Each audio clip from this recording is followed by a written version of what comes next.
Salut les amis, salut les petits loups. Alors aujourd'hui je vous présente un nouvel item sur ma chaîne, à savoir les news du web. Alors j'avais déjà fait une petite vidéo, enfin plusieurs petites vidéos sur les news du web. Ceci dit, bon, j'étais plus ou moins dépendant de ce que certains chroniqueurs sur le net pouvaient avoir comme information. Là, ce sera les informations que je reçois.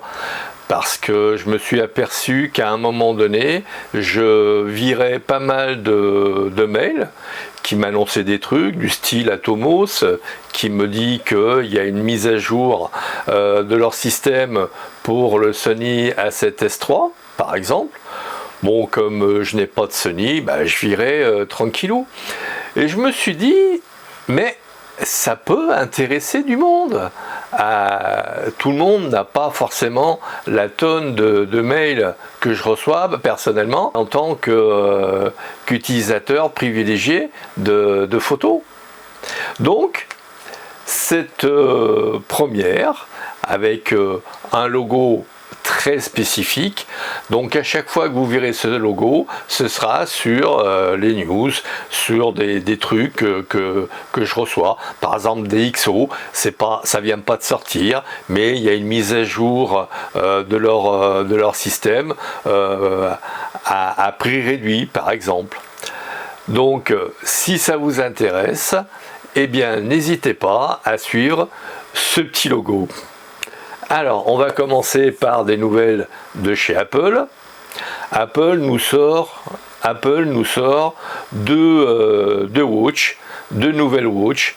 Alors, il y a la Apple Watch SE, qui est un mélange un petit peu, d'après ce que j'ai pu comprendre sur leur site, d'Apple Watch 4, 5, avec un petit bout du software de la 6. Je vous mettrai sous la vidéo, je vous mettrai les liens que j'ai pu récupérer. Donc vous pourrez vous faire votre propre idée sur la question, si ça vous intéresse, bien évidemment. Alors, cette montre SE est à partir de 300 € et le lien sera sous la vidéo, bien évidemment. L'Apple Watch 6, qui est à 429 €, à partir de 429 €. Je vous mets le lien aussi. Donc je vous détaille pas la fiche technique, hein, parce que vous aurez, si vous êtes intéressé, vous regarderez la news sur le site de Apple. Apple sort également un iPad. Alors il y a deux versions, il y a l'iPad 8 qui passe du processeur A10 au processeur A12, donc c'est un bond technologique, je pense qu'on va gagner en rapidité. Toujours pareil, je vous mets le lien sous la vidéo. Il y a l'iPad Air qui est à 669 €. Alors l'iPad 8 est à 389 €. L'iPad Air est à partir de 669 €. Le lien dans la description. J'ai reçu aussi une news de chez Nikon qui nous sort deux objectifs en monture Z. Alors là où je suis extrêmement étonné, c'est par le volume occupé par le 50 mm. Certes, c'est un 50 mm f1.2, mais enfin bon, je trouve qu'il est énorme. Il ressemble à un 24-70 qui ouvre à 2.8. Alors certes, il ouvre à 1,2. Enfin bon, je trouve que les objectifs pour monture Z sont très très gros. Peut-être sont-ils légers, mais en tout cas, ils sont très très gros. Pareil, dans la description, je vous mets le lien. Nikon sort aussi un zoom, un 14-24. Alors, j'étais sur le site et je me suis aperçu qu'il y avait un 14-30. Alors, le 14-24 qui ouvre à 2.8, j'imagine que c'est 2.8 constant. Et tenez-vous bien, à 2700 €. Au secours. Ah, ils n'ont pas pitié de nos porte-monnaie, hein. En plus, c'est une version Z, donc la dernière version de leur système. Ça veut dire qu'il faut avoir le Z50 et c'est un APS-C, donc ça vous multipliera par 1,50 votre zoom, les focales de votre zoom.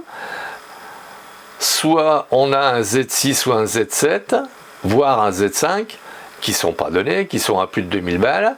Donc on va dire, si on veut s'acheter un zoom digne de ce nom, ça commence à faire pas mal de sous à dépenser, hein.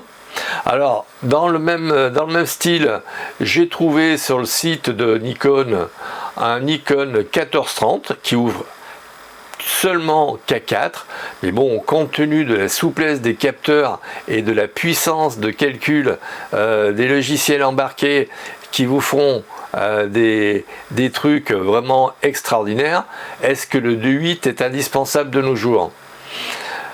J'aurais tendance à dire pas trop, hein. Et donc le 1430, lui, est quand même à 1300 et des brouettes, enfin 1400. Il est quand même 1000 balles moins cher que le 14-24. Il est moins cher quand même de 2000 balles que le 14-24. Alors certes, il n'ouvre qu'à 4, certes le 14-24 a 9 lamelles et le 14-30 n'en a que 7. Ce qui fait que pour les flous d'arrière-plan, vos flous d'arrière-plan seront plus jolis à regarder avec le 14-24 qui a 9 lamelles. Mais enfin bon, ça fait cher payer 2 lamelles de plus, hein. Alors Atomos nous sort une mise à jour de leur système pour l'Atomos Ninja 5. Alors c'est une mise à jour pour le Sony Alpha 7S III. Donc bon, pour ceux qui ont des Sony Alpha 7S III, eh ben, l'Atomos de Ninja sera mis à jour. Je vous mets le lien de du Sony A7S III et de la mise à jour pour ce Sony.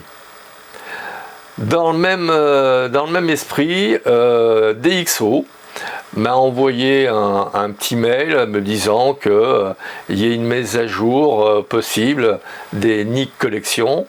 Alors bon, ça intéresse ou ça n'intéresse pas. C'est vrai que c'est pas forcément une mise à jour de logiciel que je ferai, parce que ça nous permet tout simplement de faire du noir d'une certaine façon, avoir que du cyan, du magenta, faire du sépia, enfin bon, voilà, toutes ces petites choses là. Ça peut convenir à certains photographes. Personnellement, c'est pas ma tasse de thé, donc j'ai testé. Bon, je m'en suis pas vraiment servi. Donc là aussi, je vous mets sous la vidéo le lien. Vous pourrez cliquer ou faire votre propre idée.